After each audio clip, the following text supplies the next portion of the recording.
Glória a Deus, queridos. Mais uma vez estamos aqui com temor no coração daquilo que Deus tem permitido que cada um de nós possamos viver.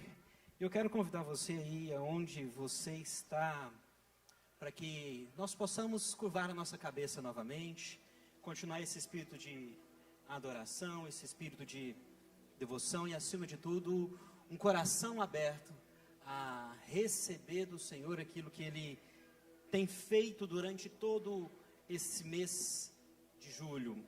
Curve sua cabeça, feche seus olhos. Pai, novamente estamos diante do Senhor com a oportunidade de receber do Senhor. Que o nosso coração, Pai, assim como sempre temos compartilhado, seja uma terra fértil, uma terra onde o Senhor possa semear a boa semente da Tua palavra, e que a frutificação dessa germinação, Pai, seja uma frutificação em nossas vidas, em nossas atitudes, em nossas palavras, um renovo, Pai, sobre a forma como nós enxergamos o que o Senhor tem permitido que a nossa casa, a nossa igreja, a nossa família, Pai, tem vivido a cada dia. Que diante do Senhor o nosso coração seja terra fértil para que as nossas mãos, ó Pai, possam ser usadas pelo Senhor, pelo nome de Jesus. Glória a Deus. Mais uma vez com a oportunidade de compartilhar com cada um, queridos, algo que o Senhor tem ministrado no meu coração. Eu diria para vocês há um pouco mais de um mês. Esta mensagem, ela foi construída antes das outras três. Então o Senhor vem queimando no nosso coração sobre uma visão. Queimando sobre o nosso coração uma visão que esteja além do nosso alcance. Que aquilo que o Senhor tem compartilhado e permitido que nós possamos viver no nosso dia a dia, está muito além dessas quatro paredes, ou de cada uma das paredes dos nossos campos, das paredes dos nossos PGs, das paredes das nossas casas. O que é uma visão para nós não é algo escrito em um papel ou projetado em um telão. O que é visão para nós é aquilo que o Senhor ministra no nosso coração. E quando nós falamos sobre uma visão além do alcance, trata-se de algo que nós ainda não estamos vendo. Então eu gostaria que você guardasse essa frase para você nesse começo. A visão é aquilo que talvez ainda nós não estamos vivendo, mas o Senhor permite que a gente visualize ela. Como contexto, eu gostaria de trazer para a gente o livro de 2 Reis, a partir do capítulo 13, nós vamos ler 5 versículos. A partir do versículo 14 diz o seguinte: Ora, Eliseu estava sofrendo da doença da qual morreria. Então, Jeoás, rei de Israel, desceu até o lugar onde Eliseu estava, e curvado sobre ele, chorou, dizendo: meu pai, carruagens e cavaleiros de Israel. Aqui o rei está fazendo uma menção sobre o momento onde Elias foi levado aos céus. Ele está trazendo à memória esse momento de milagre, esse momento onde Elias foi levado aos céus, no momento em que Eliseu também está próximo da sua morte. Ele está percebendo esse ambiente aonde um profeta que já deixou um grande legado também está indo embora depois de um outro profeta deixar um grande legado. E Eliseu lhe disse: traga um arco e algumas flechas. Assim fez o rei. Quem fez? Pegue o arco nas mãos, disse ao rei de Israel. Quando pegou, Elias pôs a mão sobre as mãos do rei. Quem pôs a mão sobre as mãos do rei? Perdão, Elias, né, queridos? Foi Eliseu. E lhe disse: abra a janela que dá para o leste e atire. Assim fez o rei, E Eliseu declarou: esta é a flecha da vitória do Senhor. Repita comigo: esta é a flecha da vitória do Senhor. A flecha da vitória sobre Arã. Você destruirá totalmente os arameus em Afec.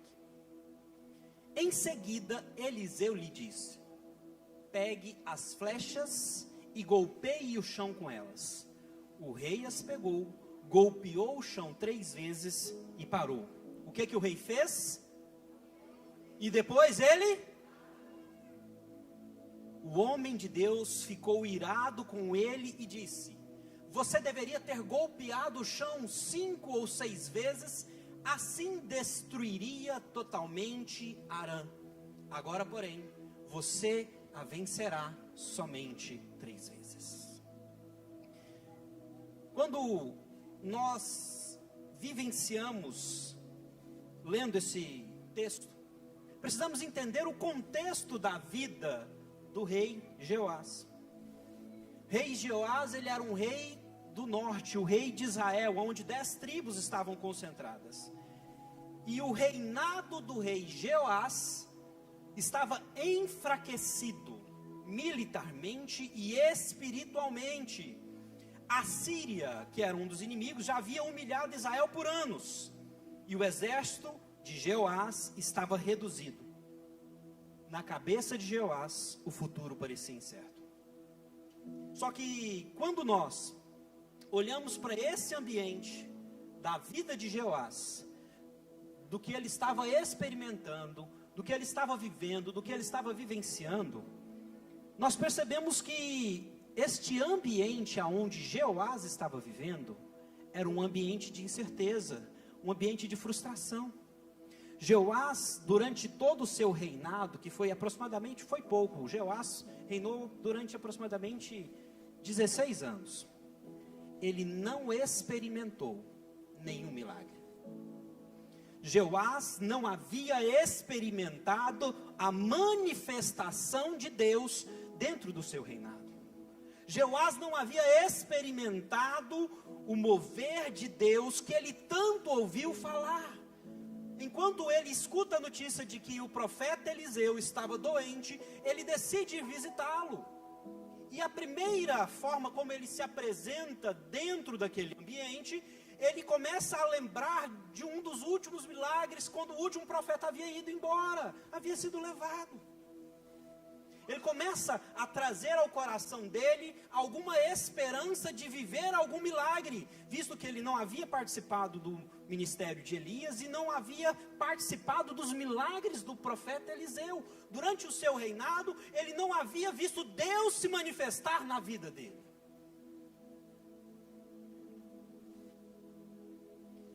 Quando a visão de Deus chega para nós, ela sempre está além daquilo que nós conseguimos enxergar naturalmente. A visão nasce no coração de Deus. Ela é revelada para nós que somos o seu povo. Para nós como igreja, quando eu posso te fazer uma pergunta. Se você olhar para nossa igreja local, seja qualquer um dos nossos campos, o que você enxerga quando olha para a nossa igreja? Qual a visão que você tem, que eu tenho, quando nós olhamos para a nossa igreja? Talvez algumas pessoas podem enxergar um prédio. Talvez algumas pessoas podem enxergar conquistas de tempos passados. Talvez algumas pessoas podem encontrar um legado que hoje vive. Talvez muitos não olhem prédios, mas olhem pessoas sendo transformadas, sim. Talvez alguns encontrem ministérios que funcionam muito bem e outros que precisam ajustar um pouco para funcionar melhor ainda. Talvez alguns de nós possamos olhar para a nossa igreja local e vermos muitos problemas que precisam ser resolvidos. Mas a pergunta que eu gostaria realmente de deixar: o que Deus vê quando olha para a nossa igreja? Qual é a visão de Deus quando Ele olha para mim e para você que somos a igreja?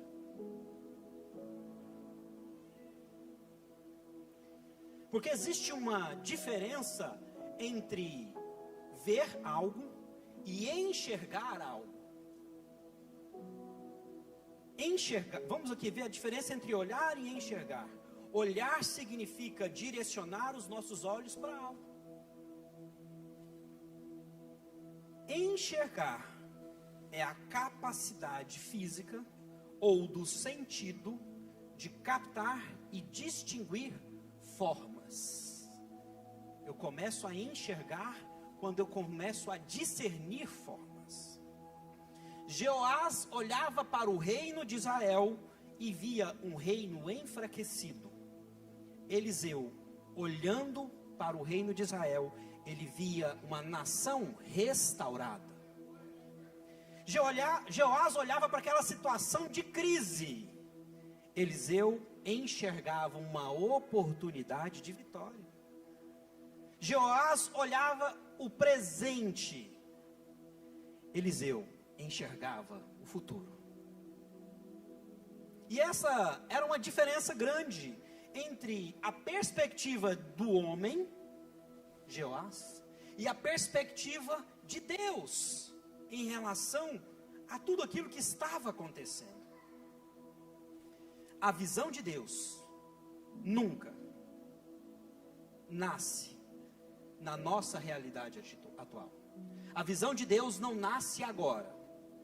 A realidade e a visão de Deus são de um futuro que nós viveremos. A nossa visão escrita, relatada, ela começa com uma frase interessante. Como que começa cada frase da nossa visão? É uma decisão de vermos uma igreja. Esta igreja pode não existir ainda, mas nós decidimos declarar que nós talvez não seja uma descrição do que nós somos, mas é uma descrição que Deus liberou para nós, para que nós possamos ver. É uma declaração de Deus para nós, dizendo: eu vejo. E alguns dos pontos que nós vamos trabalhar aqui em relação a esta mensagem. A primeira delas: Deus sempre revela antes de realizar. O versículo 14 diz isso. Ora, Eliseu estava sofrendo de uma doença a qual morreria. Então Jeoás, rei de Israel, desceu até o lugar aonde ele estava e, curvado sobre ele, chorou, dizendo: meu pai, carruagens e cavaleiros de Israel. A revelação de Deus entrega naquele momento, ela foi entregada, foi revelada em um ambiente específico. Ela foi dentro de um quarto, com clamor, com choro e quebrantamento. Nós temos um rei, que é o rei Jeoás, sem visão de futuro. E naquele momento ele decide buscar a presença. Ele estava desesperado para ver o milagre de Deus sendo manifestado na vida dele. Ele buscou o quarto como a última opção para ver Deus agindo na vida dele. Só que dentro do histórico de vida de Jeoás, nós percebemos que ele não abandonou a idolatria. A mudança no ministério, no reinado do Jeoás, começou naquele quarto. Um coração aflito, abatido, temeroso, cheio de inseguranças, foi para o quarto. Quantos de nós, nos dias de hoje, temos buscado ao Senhor em meio a inseguranças, a temores, a aflições? Muitos de nós temos buscado o quarto à espera de um milagre. Só que nós só buscamos o milagre quando não temos mais nenhuma opção. Nós ficamos conectados com tudo o tempo todo. nós procuramos uma tomada para recarregar o nosso celular durante o dia. Quantos aqui fazem isso durante o dia? E quantos buscam um quarto para conectar e recarregar a sua fé durante o dia?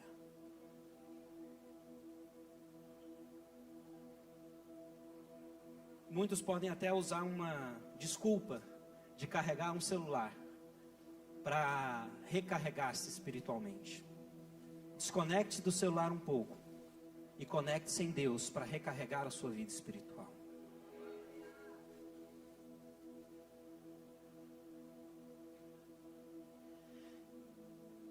O versículo 15 e 16, ele traz algumas expressões, não está aqui. Ele traz algumas direções. Ele diz assim, profeta para o rei: traga o arco, pegue o arco, abra a janela. Antes da flecha ser atirada, antes da batalha ser ganha, antes da vitória chegar, houve uma direção para ser obedecida. Deus trabalha por uma visão antes de existir uma realidade. Quando olhamos o histórico, nós vemos que Abraão viu a sua descendência, mesmo antes de ter um filho. Nós vemos que Neemias teve uma visão de uma cidade restaurada, antes mesmo de pegarem uma pá para construí-la. Ezequiel viu um exército formado, muito mesmo antes dos ossos serem juntados. Toda a visão que é genuína, que nasce no coração de Deus, assim como a nossa, é uma declaração profética. Eu vejo uma igreja. Quando nós declaramos que vemos uma igreja, é uma declaração profética da nossa parte. Que possamos ainda não estar vendo e vivendo esta igreja, mas nós decidimos declarar: eu vejo. A visão não nasce de observarmos as coisas acontecerem. A visão não nasce de observarmos tudo ao nosso redor. Ela nasce de Deus para a nossa vida. Quem decide viver apenas pelo que está vendo, vai ficar sempre limitado pelo que está enxergando. Fica limitado pelas lutas, pelas derrotas, pela frustração, pelo cansaço, pelo orgulho. E às vezes, assim como o rei Jeoás, pela saudade de um tempo que ele não viveu, mas que era bom. Muitos às vezes ficam desejosos, assim como o rei Jeoás. Quem me dera ver apenas um milagre durante a minha vida. Desejosos para que algum acontecimento movimentasse a atmosfera espiritual da vida dele, para que ele pudesse voltar a acreditar. Quem vive pela revelação de Deus, decide começar a construir. Talvez dentro daquele quarto, Jeoás não tinha uma visão completa. O profeta Eliseu deu uma visão: abra uma janela. A visão da vitória começou apenas com uma janela aberta. Dentro de um quarto, talvez nós não temos uma visão completa. Essa visão talvez não é funcional e muito menos está detalhada para nós. Mas nós temos uma direção, uma janela que está apontando para a vitória. Talvez não é uma porta que a gente possa passar por ela, mas é uma direção que a gente pode caminhar por ela. Segundo ponto, a visão exige obediência antes de compreensão. Eliseu disse: pegue o arco, abra a janela e atire. Ele não ensinou o rei a usar um arco. Ele não ensinou o rei a pegar no arco. Ele deu uma direção acompanhando. Talvez nenhuma explicação detalhada, nenhum plano estratégico, apenas uma direção. Nos dias de hoje, muitos de nossa geração querem entender tudo, aprender tudo, saber de tudo, antes de colocar o pé no chão. Mas no reino dos céus, funciona ao contrário. Primeiro nós obedecemos, depois nós compreendemos. Isaías capítulo 55, não está no slide, mas pode colocar por favor, Isaías 55 versículo 8, por gentileza, gostaria de ler com vocês. Porque os meus pensamentos não são os seus pensamentos de vocês, nem os seus caminhos são os meus caminhos, declara quem? Aquilo que nós pensamos sobre nós mesmos, não é o que Deus pensa sobre nós. Os caminhos que nós planejamos para nós mesmos, não são os caminhos que Deus planejou para nós. Quando nós decidirmos, aí vamos voltar para a visão, amar a Deus profundamente, viver Cristo diariamente e servir pessoas intencionalmente, nem sempre os resultados serão imediatos, mas nós continuamos obedecendo, porque a visão não é sobre explicação, a visão é uma direção. Terceiro ponto, não basta receber uma visão, é preciso de intensidade para ver e para viver. No versículo 18 e 19 ele diz assim, fira a terra, né? Que ele pega assim, pegue as flechas e fira a terra, é uma direção. E o rei pega aquelas flechas e bate 3 vezes no chão. Eu acredito ali, né, a expressão não traz, mas eu acredito que ele pegou aquele punhado de flechas da sua aljava, bateu 3 vezes, levantou, olhou para o profeta e ficou esperando uma resposta. O profeta ali traz uma indignação e o que entristece a visão naquele momento não foi a falta de capacidade, não foi a falta de energia, não foi a falta de tempo, porque lembre-se, em que local eles estavam? Eles estavam no quarto do profeta. Não era um ambiente de vergonha, não era um ambiente de constrangimento, era um ambiente de entrega, era um ambiente onde o profeta vivia, onde a presença de Deus estava se manifestando, e simplesmente o rei para esperando uma resposta. O que entristece Eliseu não foi a falta de capacidade nem de intensidade. O problema não era uma visão, o problema foi a resposta para essa direção. O grande perigo da igreja, quando ela se torna ou se acha madura, não é perder a visão, mas se acostumar com a visão. Talvez nós estamos abraçando, mas sem profundidade. Posso perguntar para muitos aqui se vocês conhecem a visão. Posso até perguntar que alguns podem repetir a visão de cor. Muitos de nós em algum momento podemos até celebrar um ponto da visão. Mas a gente corre um grande risco de não estar disposto a viver a visão em plenitude. A visão para nós é uma direção. Só que a visão não tem o poder de mover a minha atitude. Esta é uma decisão que eu tenho que tomar. A direção de Eliseu para o rei foi bater no chão. A intensidade que ele viveu a visão foi bater 3 vezes. E simplesmente parou esperando uma nova direção. Eliseu se ira porque Deus estava disposto a fazer mais. Só que Joás não estava disposto a buscar mais. Joás, ele estava em um ambiente profético, tinha uma palavra profética, tinha o profeta ao seu lado, mas ainda assim parou de viver a visão. Estar perto da presença de Deus não substitui uma perseverança na presença de Deus. é não parar depois da primeira dificuldade.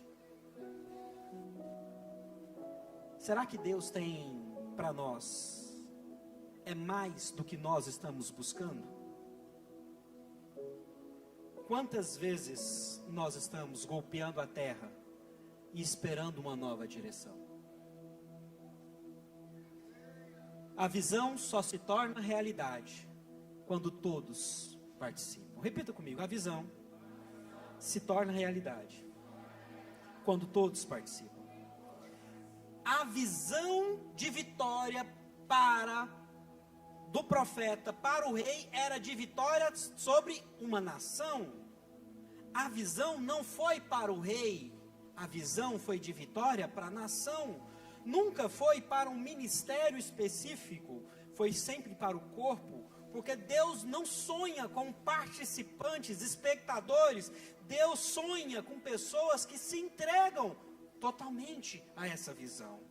O profeta Eliseu, no seu ministério, ele viu 4 gerações de reis passarem. O profeta Eliseu viveu durante 50 anos o seu ministério. Durante esses 50 anos, passou-se ali 4 a 5 gerações de reis. Gerações de reis podem passar, mas a visão de Deus é sempre maior que os seus governos. Reis mudam, culturas mudam, gerações passam, mas a visão que nasce em Deus continua chamando, direcionando o seu povo para frente. A visão é maior do que o nosso tempo. A nossa visão, ela é maior do que o nosso tempo. A nossa visão é maior do que nós mesmos.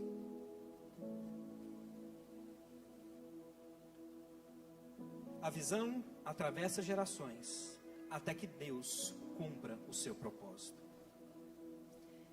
Observe o que existe dentro da nossa visão. Parece uma repetição, mas é uma forma de que nós possamos entender que é Deus nos direcionando. Eu vejo uma igreja.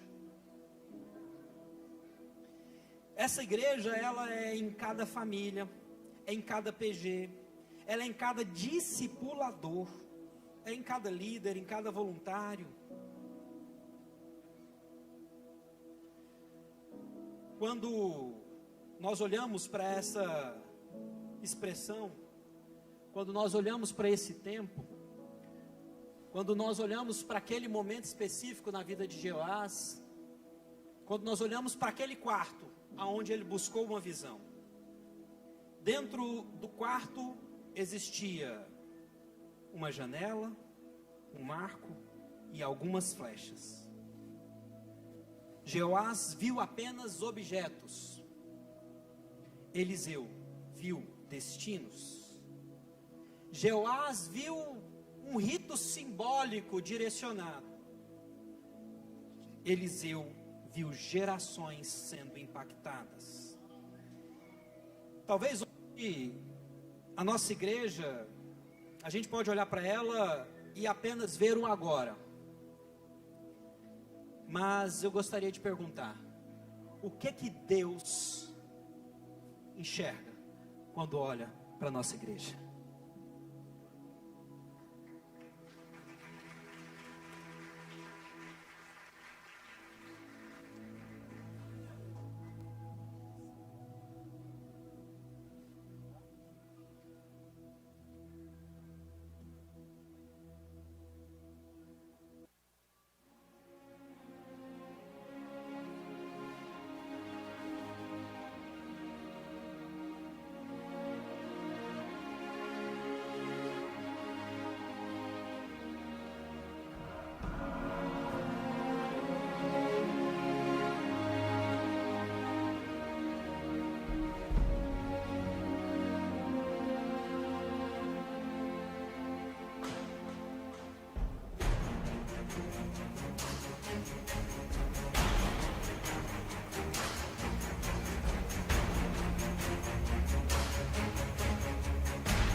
que Deus tem visto ultimamente é um bando de gente distraída sendo derrotado por demôniozinhos.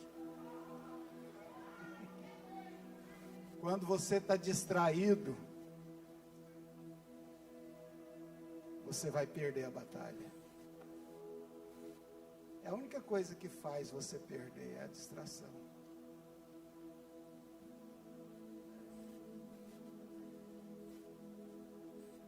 Meu Deus. Você pega o Carlão, né? Carlão, aquele brutamonte. Guilherme, aquele brutamonte. Foi muito bem representado, né? Às vezes, derrotado por crianças. Porque a gente fica tão distraído, né, irmãos?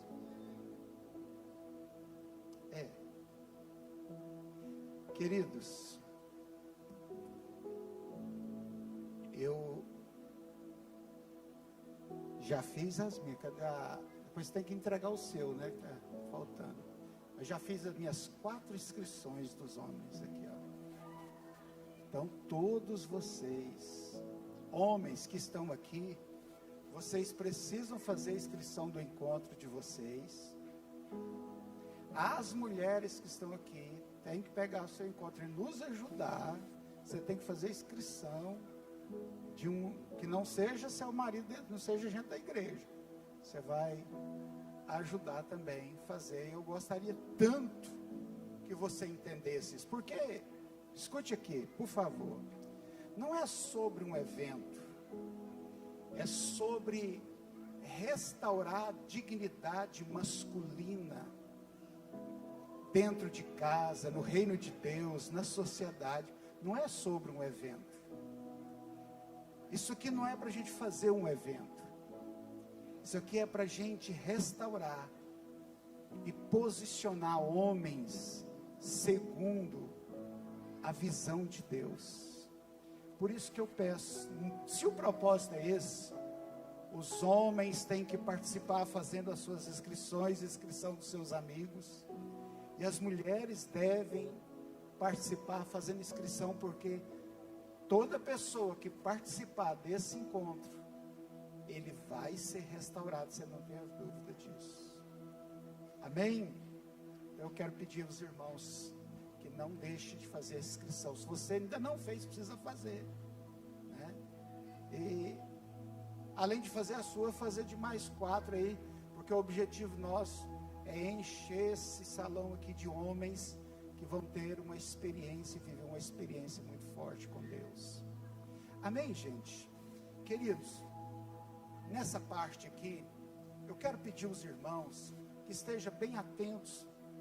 Vocês que estão sentados aí em pé do lado, fique tranquilo, mas preste atenção, não se distraia. Mesmo você está olhando a sua criança aí, não se distraia. Eu quero trazer nessa parte aqui, nos próximos 20 minutinhos, uma revelação sobre a vida de Paulo, que pouquíssimas pessoas já conseguiram perceber. É uma revelação que vai trazer um impacto muito profundo sobre a sua vida cristã. Na verdade, eu vou trazer aqui 3 pontos, e o último deles vai te deixar arrasado, no bom sentido. Porque às vezes a gente passa pela Bíblia, a gente não absolve o que Deus está falando. O apóstolo Paulo, tem muita gente que acha que o apóstolo Paulo só sabia pregar. Pregava. E essa é a primeira revelação. Muitos de nós entendemos assim que Paulo apenas era um pregador. Isso vai mudar seu conceito aqui hoje. O apóstolo Paulo ficou aproximadamente, um pouquinho mais, um pouquinho menos, 3 anos na cidade de Efésios. Quantos anos? 3 anos. E durante esses 3 anos, ele fez um trabalho extraordinário ali. Porque Efésios não só abriu uma igreja ali. Aqui, a cidade de Efésios, ela se tornou um centro missionário para toda a Ásia Menor. Então, toda aquela região, todo aquele continente, conheceu o Evangelho, conheceu Jesus através da igreja de Efésios. E o apóstolo Paulo ficou lá 3 anos. E você há de convir comigo, se você ficar no lugar 3 anos só pregando, você não vai chegar a lugar nenhum. Então tem coisas que o apóstolo Paulo fazia, que nós não fazemos hoje. E por isso a gente leva um evangelho muito medíocre, muito pequeno, muito derrotado, muito aquém daquilo que Deus espera para nós. Como o pastor Vinícius bem colocou aqui, às vezes tem uma direção, vira a terra, e a gente não tem intensidade, né? Então, deixa eu te falar uma coisa. Quando a gente fala de uma visão, nós não estamos falando de um programa, mas nós estamos falando de um caminho. Nós estamos falando de uma construção. Nós estamos falando de uma direção, de um propósito. Gente, você sabe o que é mais triste no reino de Deus? A coisa mais triste, talvez grande parte de vocês aqui não consiga captar esse entendimento, mas a coisa mais triste no reino de Deus é que nós temos uma cidade pulverizada de igreja, mas que não passa de reuniões e reuniões e reuniões e reuniões. Esse povo não tem um caminho, esse povo não tem uma direção, e esse povo não está construindo nada. Isso é triste. Sabe por que é triste? Porque esgota, cansa, frustra, porque não tem uma visão. Isso, mas é a maioria esmagadora. Nós vamos começar o setembro profético. No setembro profético, você já imaginou quantas pessoas se posicionam? Elas chegam cedo, se precisar ficar até 1h da tarde, fica, e traz convidado, e traz... Sabe por quê? Porque as pessoas querem receber. Quando é para receber, eu estou lá. Quando é para dar, é aprender, a coisa muda. Então, coloca aí para mim, meu filho, por favor. Ter uma visão, nós temos um caminho, nós temos uma direção, nós estamos construindo alguma coisa. Nós estamos construindo. E depois de 3 anos, chegou a hora de Paulo partir. E esse que nós vamos ler agora é o discurso mais famoso de Paulo. Por que é o mais famoso? Porque foi a despedida dele da igreja de Efésios. É considerado pelos teólogos estudiosos da Bíblia como o discurso mais famoso de Paulo. Foi onde ele falou assim: olha, eu estou me despedindo de vocês, vocês não vão ver mais o meu rosto. A igreja precisa entender que mais cedo ou mais tarde, Deus vai tirar o pastor de vocês, mas a visão tem que ficar com vocês.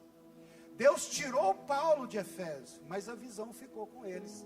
Tanto é que aquela igreja se tornou um centro missionário para todo o continente. A pergunta que eu faço aqui hoje: se Deus tirar seu pastor, essa igreja morre ou vai se tornar um centro missionário?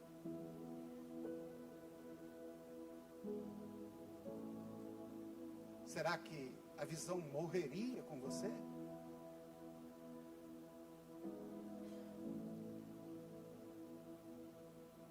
Ela simplesmente deixaria de existir? Oh, meus queridos, como nós estamos enganados. Eu tenho falado aqui domingo após domingo, como que nós estamos enganados sobre o que é ser igreja.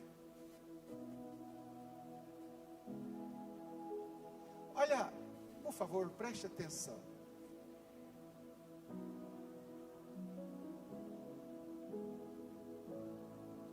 Não está funcionando aí não, filho. Preste atenção no texto. De Mileto, Paulo mandou chamar os presbíteros da igreja. Ele mandou chamar a liderança todinha. Toda a liderança da igreja de Efésios, ele mandou chamar todo mundo. Não está funcionando aqui, vai passando aí para mim. Próximo. Quando chegaram, ele lhes disse: vocês sabem como vivi. Não funciona mesmo não, está desligado aqui, velho. Desculpa, gente. Olha o que ele disse quando os líderes chegaram. Vocês sabem como eu, então ele não só pregava. Vocês sabem como eu vivi todo o tempo que estive com vocês. Vocês conhecem a minha história. Vocês sabem o que eu vivi aqui. Desde o primeiro dia em que cheguei à província da Ásia. Vocês conhecem a minha vida. Vocês conhecem o meu testemunho. Servi ao Senhor com toda humildade, com muitas lágrimas, sendo severamente provado pelas conspirações dos judeus. Então ele está dizendo, olha, eu vivi, servi, e ele está falando aqui como que ele serviu. Vocês sabem que não deixei de pregar, também pregava, a vocês nada que fosse proveitoso, mas ensinei tudo. Olha o que ele fez, pregava e publicamente, ou seja, em reuniões públicas como essa aqui, e de casa em casa. Olha o PG aí, gente. Então você está percebendo que Paulo não era só um tagarela, só um pregador de domingo, não, gente.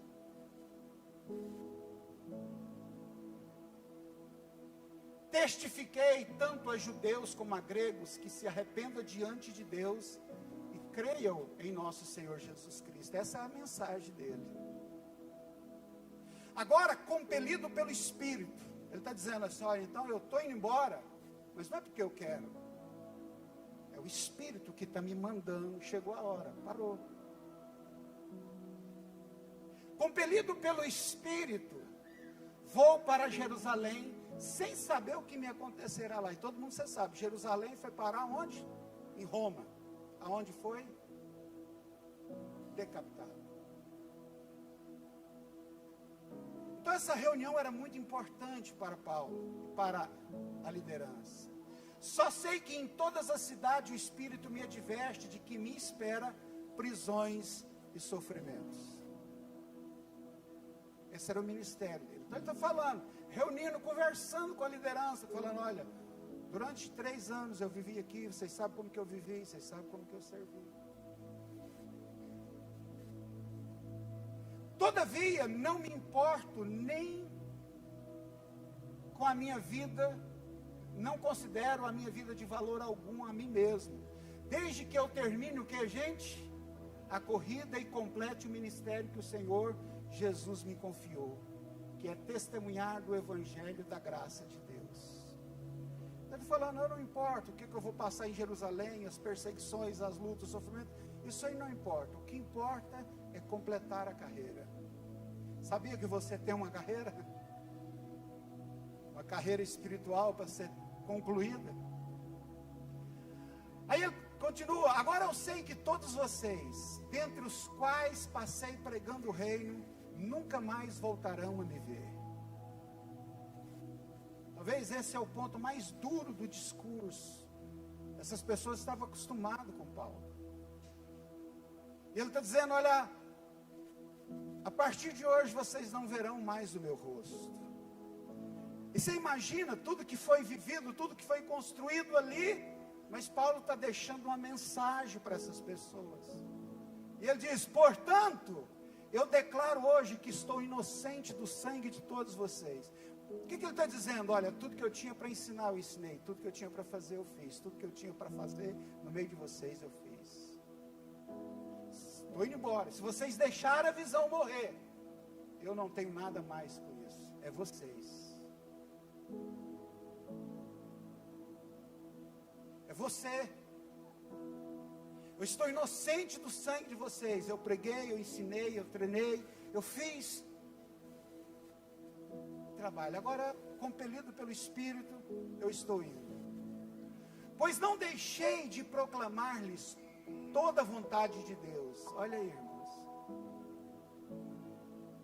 Aí ele, no versículo 28, ele diz: cuidem de vocês mesmos e do rebanho sobre o qual o Espírito Santo os designou como bispos. Essa palavra bispo significa líderes. Para que pastoreie a igreja de Deus que ele comprou com seu sangue. Tem uma advertência muito grande aqui de Paulo. Ele está dizendo: olha, vocês têm que cuidar de vocês mesmos, senão a visão vai morrer. Se você quer que a visão continue, cuide de você mesmo. Não deixe ela morrer.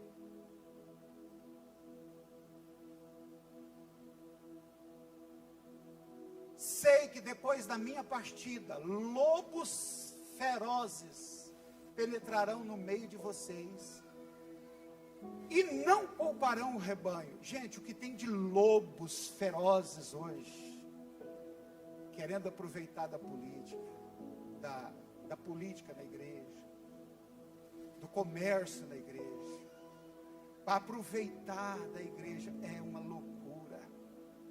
Querendo contaminar a igreja, dar subsídio para igrejas, para tirar ela do centro da palavra, do centro da adoração, do centro do servir, é muito grande.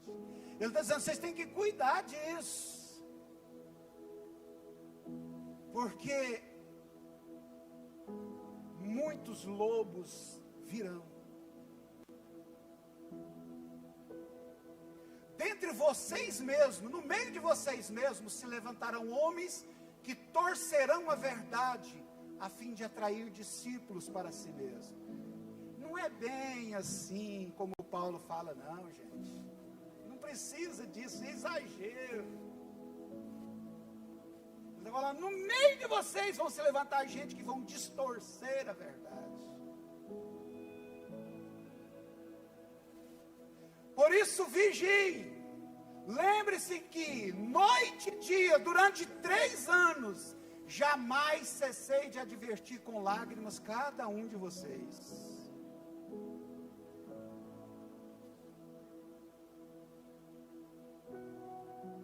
Agora, eu os entrego a Deus e a palavra da sua graça, que os pode edificar e dar a vocês herança entre todos os que são santificados.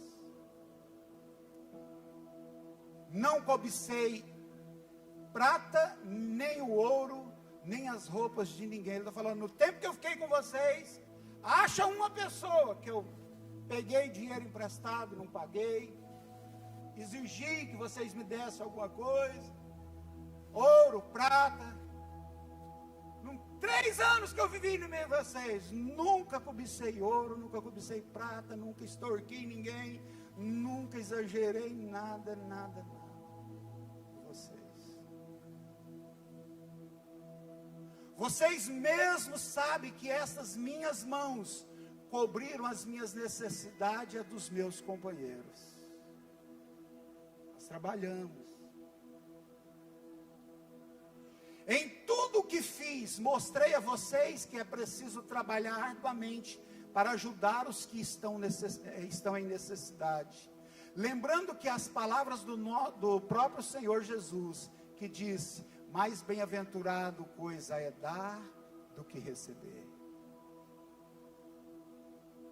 Tendo dito isso, ajoelhou-se com todos eles e orou. Todos choraram muito, abraçando-o, o beijavam.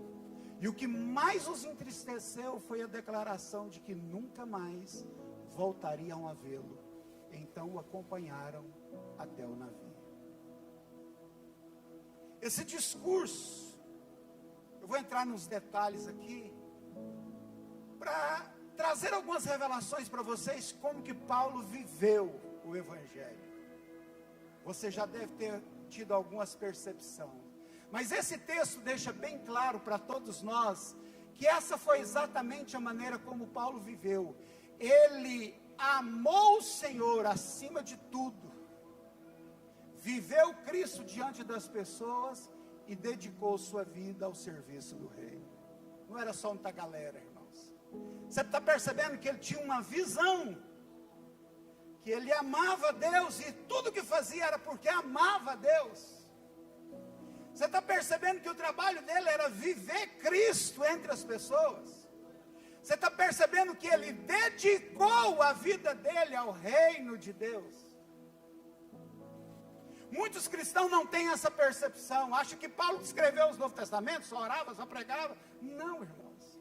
Os bastidores revelam o que sustenta uma pessoa cristã. Esse tipo de discípulo, esse é o tipo de discípulo que Deus continua procurando hoje. Alguém que ama a Deus, alguém que vive Cristo, e alguém que dedica-se ao reino de Deus.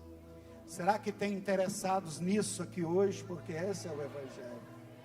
Esse é o Evangelho, irmãos.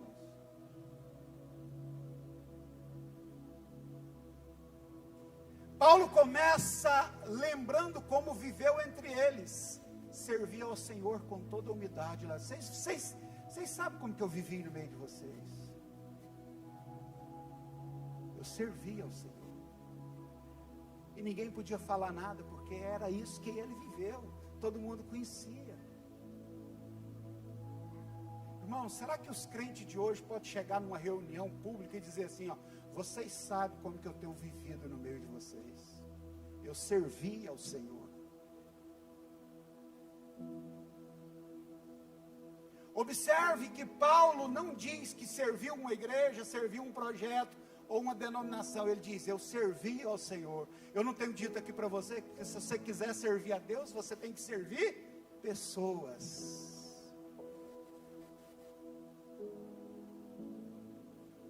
Eu sirvo o projeto Amar Mais. Então você está desqualificado.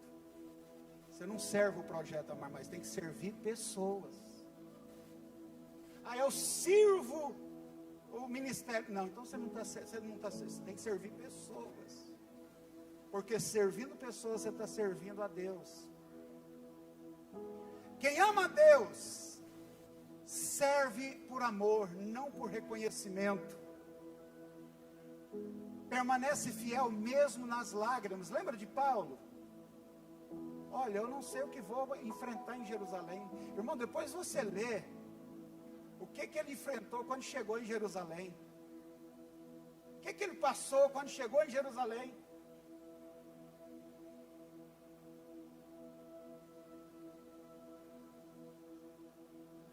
Quem ama a Deus, obedece mesmo quando há sofrimento. Coloca Cristo acima da própria vida. O versículo 24 resume isso, dizendo assim, olha, todavia não me importo, nem considero a minha vida de valor algum para mim mesmo, se tão somente puder terminar a minha corrida. Tudo que eu quero é terminar o meu chamado, terminar a minha corrida. Gente, olha aqui para mim. O mais importante que Deus tem te dado nessa igreja não é um pastor, não é uma liderança. O mais importante que Deus tem te dado aqui, sabe o que é? É uma visão. O seu pastor um dia vai.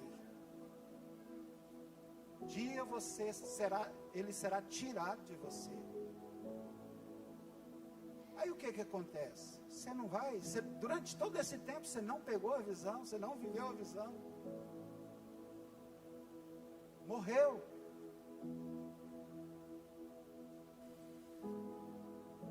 Paulo amava tanto a Deus que sua vida deixou de girar em torno dele mesmo. Em torno dele mesmo. Eu preciso dizer uma coisa para você com muita sinceridade. Essa semana nós estávamos no velório de uma filha que a gente ganhou para Jesus. A primeira pessoa que nós ganhou lá em Imperial. Eu lembro das últimas palavras que ela disse para Arlete. Ela disse assim, pastor, eu não quero morrer. Eu quero viver, eu quero cuidar dos meus netos. Mas irmão, deixa eu te falar, o dia que fala assim, é hoje, acabou. Não tem querer, não tem eu quero, vou, não tem. Mas sabe o que me alegrou naquele velório? Aquela mulher, ela foi abandonada pelo marido com 3 criancinhas, pequenininhas assim, ó. Sabe o que me alegrou ali, Diego? Estavam todos os 3 lá. Ela formou todos os 3, formados. Homens dignos, servos de Deus, servos do Senhor, agradecendo a Deus, a dor muito grande, sofrimento muito grande, mas agradecendo a Deus. Minha mãe cumpriu a carreira. Nossa visão começa exatamente aqui. Não conseguimos viver Cristo sem servir pessoas, se antes não estivermos apaixonados por Deus. Irmãos, não há o que debater, não há o que relutar, não há o que discutir. Não, se você não consegue servir a Deus, a realidade é uma só: você não ama o Senhor. Se você não consegue servir as pessoas, você não ama o Senhor.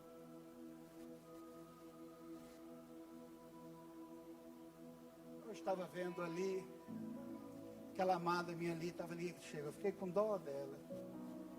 Chegou só o caco, só o bagaço. Trabalhou a noite inteira, ela é enfermeira, né? Trabalhou a noite inteira. E estava aqui, olha que sorriso bonito, irmãos. Você acha que Deus não recompensa isso aí?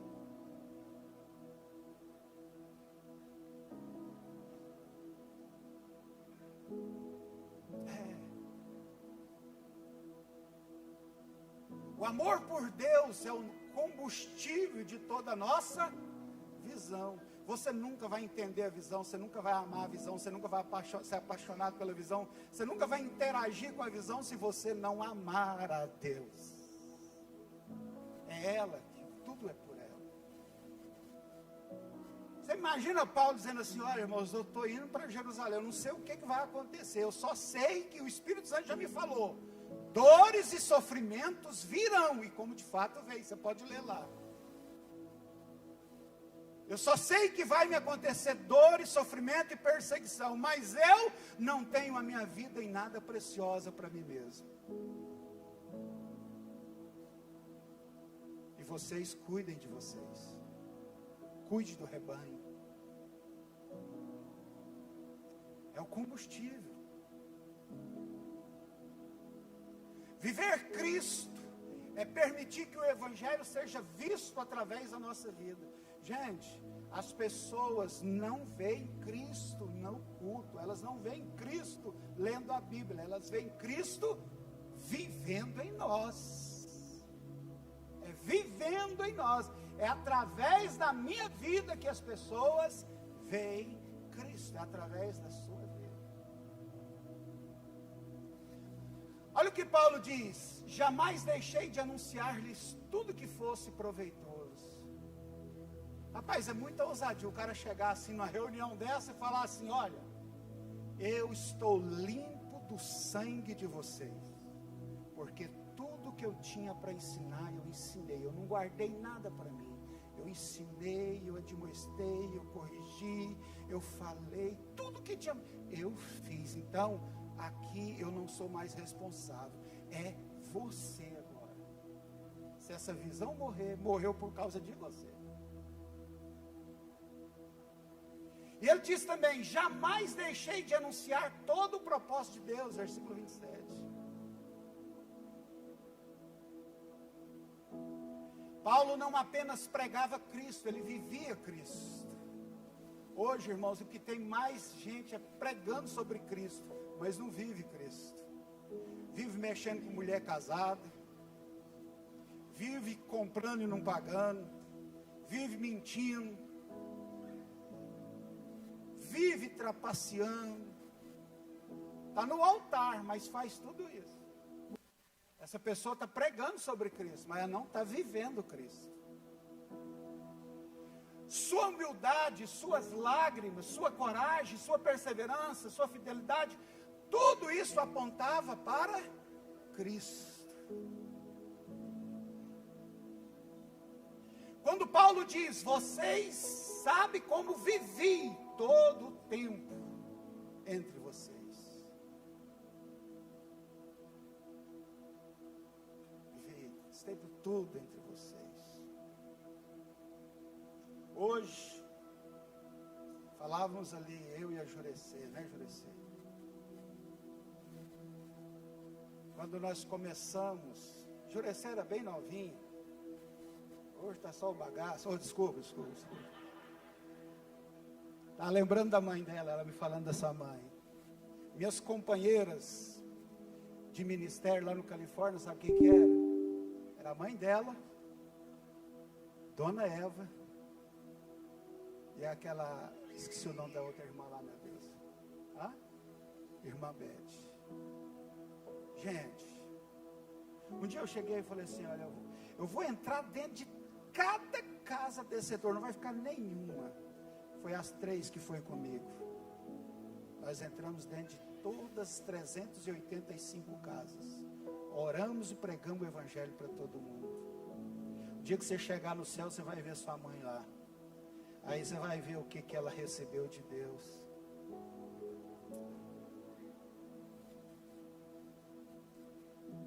Ele mostra que sua vida confirmava a sua mensagem. Aqui está a coisa, irmãos.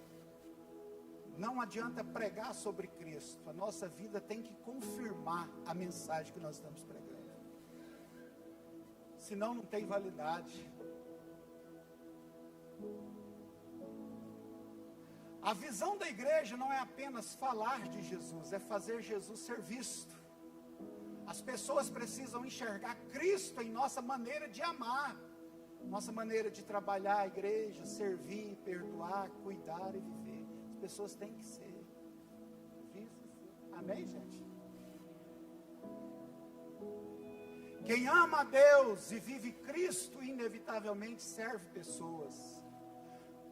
Veja quantas vezes Paulo demonstra isso. Olha aqui, ele vai demonstrar agora como que ele amava Deus e ele vivia Cristo. Preste atenção.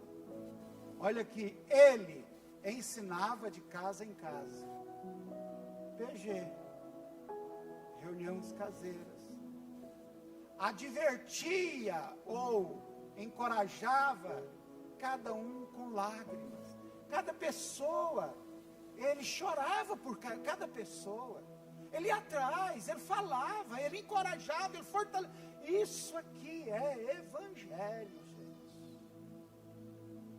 Ele trabalhava para ajudar os necessitados. Pulei um aqui, né? Cuidava do rebanho. Está tudo aí. Era assim que ele vivia Cristo. Amém, gente?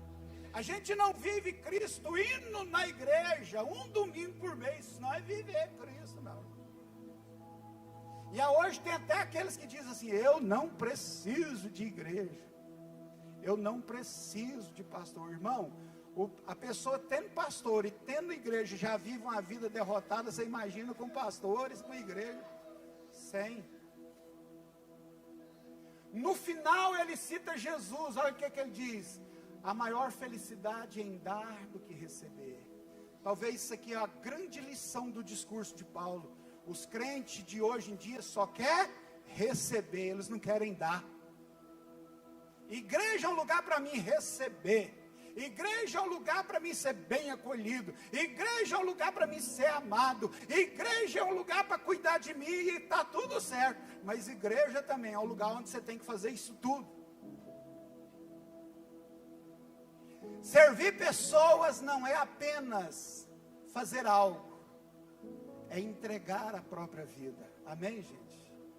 É entregar a própria vida. Teve uma pessoa muito importante que você talvez admire muito. Ela disse uma frase que mexe com a gente. Ela disse assim: quem não negar a si mesmo e não tomar a sua cruz, não pode ser meu discípulo. Eu não sei quem falou essa frase, mas eu acho que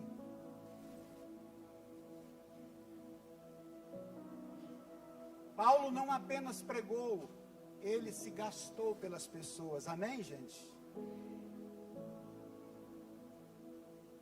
Quem vive a visão entende que pessoas são mais importantes do que programas, eventos e estrutura.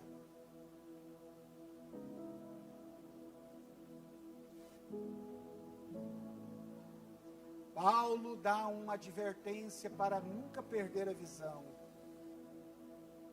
Cuidem de vocês mesmos e de todo o rebanho. Se você não quer perder a visão, cuide de você mesmo. Você está cuidando de você? Quem quer cuidar de mim? Você está vivendo a visão, você ama Deus, você vive Cristo, você serve pessoas. Cuide do rebanho. Depois da minha partida, o que ele diz? Entrarão lobos cruéis. Lobos cruéis entrarão no meio da igreja para destruir, disseminar o verdadeiro ensino de Cristo. Toda visão dada por Deus será atacada. Por isso devemos cuidar da nossa comunhão. Diga comunhão.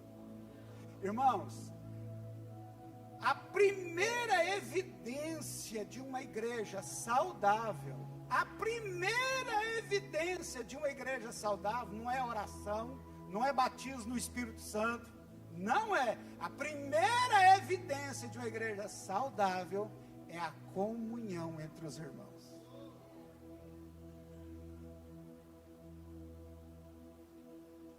Cuide da comunhão com Deus, vida com Deus. Cuide da sã doutrina, amém, gente? Ensinamento. Hoje, irmãos, as pessoas estão distorcendo tudo, a palavra de Deus, distorcendo o ensinamento de Cristo, sabe, misturando tudo. Meu Deus, que coisa pavorosa. Hoje o pastor que ensina a verdadeira palavra de Deus, ele é perseguido, ele é ridicularizado, ele é tido como quadrado, antipático, exigente, porque ele está ensinando a verdadeira palavra de Deus.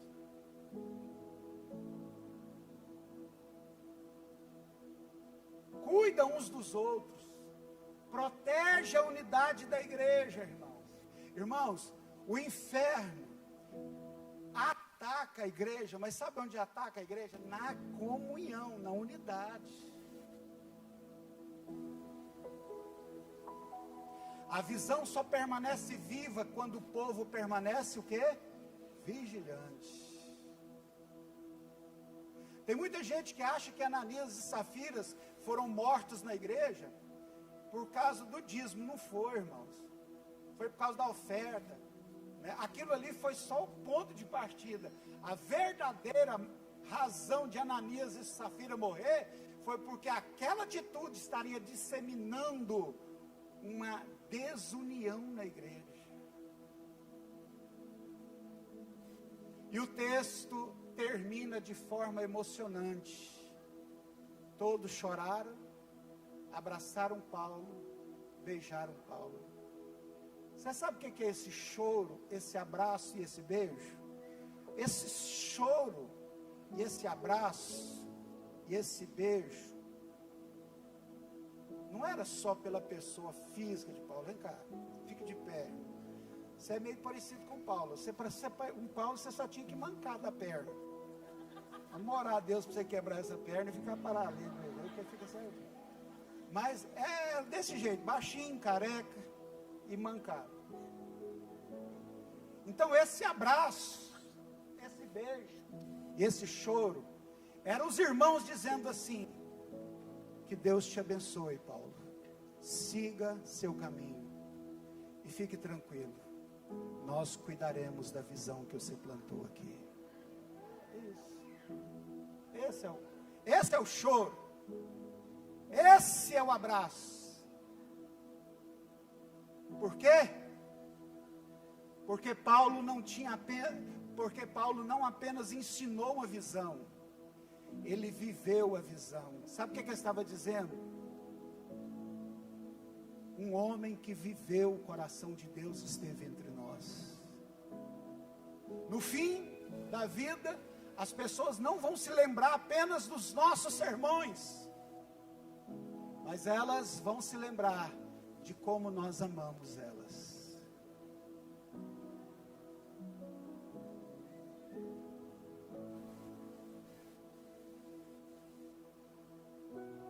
O Eugênio está aqui hoje? O Eugênio? Eugênio, vem cá, Eugênio. Esse menino aqui, eu conheci ele há uns 30 e não interessa para vocês quantos anos. Uns 40, sua avó. Esse menino aqui, ele era bem pequenininho assim, bem pequenininho. É para começar, irmãos, isso aqui é um milagre. Quantos pinos você tem na coluna? 10. 10 pinos. Esse menino não era nem para estar de pé, e é professor de jiu-jitsu. Jiu-jitsu, karatê, essa treieira toda, né? Não brinca com esse menino não, irmão. O menino é um veneno. Mas esse menino era bem pequenininho. O pai dele nunca foi na igreja. A mãe dele ia. E a mãe dele está lá no Maranhão. Ele me passou o contato, conversei. Nós conversamos loucamente, Dona Mercedes. Ela falou, pastor, obrigado. Porque eu estou firme com Jesus até hoje por causa do Senhor. Mas isso é outro caso. O pai desse menino me chamou lá na casa dele. Eu era moleque, irmão, eu era menino. Eu tinha 19 anos, 20 anos, alguma coisa assim. Metido a pastor. E o pai dele era brabo, igual um siri enlatado. Me chamou lá na casa dele. Eu cheguei lá. Eu lembro até hoje, ele estava deitado no sofá, deitado. Ele ficou com as pernas cruzadas, só de calção, sem camisa. Ele falou, você é o pastor da igreja? Eu falei, sou. Peguei na mão dele, ele não levantou, sentou. Senta aí, preciso conversar com você. Ele falou assim, você vive de quê? Eu falei, eu sou marceneiro, sou pastor. Ele falou, está errado. Estava lendo na Bíblia, o cara não é crente. Lá na Bíblia fala que quem prega o evangelho tem que viver do evangelho. A partir de hoje, todo mês você vem cá pegar o dízimo, que eu quero ajudar essa igreja. E seu pai hoje mora lá na roça, não é isso? Mora em Goiânia. Esse menino. Como que tem gente que entende o evangelho e tem crente na Bíblia, aqui na igreja há muitos anos que não dizia, meu irmão? Você percebe como que cabeça de pastor fica doida às vezes? Seu pai. E por longo tempo, todo mês, você podia olhar na tesouraria, estava lá o dízimo do pai dele. Deus abençoe, meu filho. Isso é um milagre.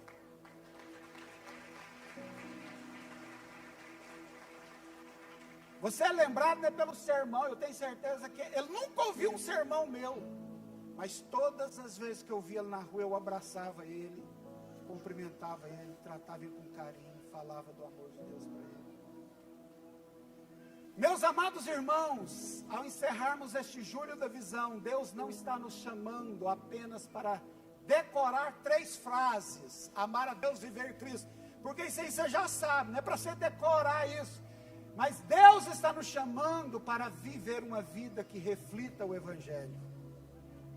Que possamos amar a Deus acima de todas as coisas, acima do cansaço, acima das dificuldades, acima das lutas, acima das tentações, que possamos viver Cristo de forma que as pessoas enxerguem em nós o servir pessoas com alegria, compaixão e generosidade.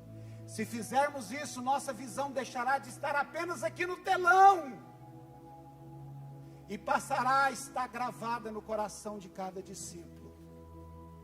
Isso é a visão que Deus nos dá.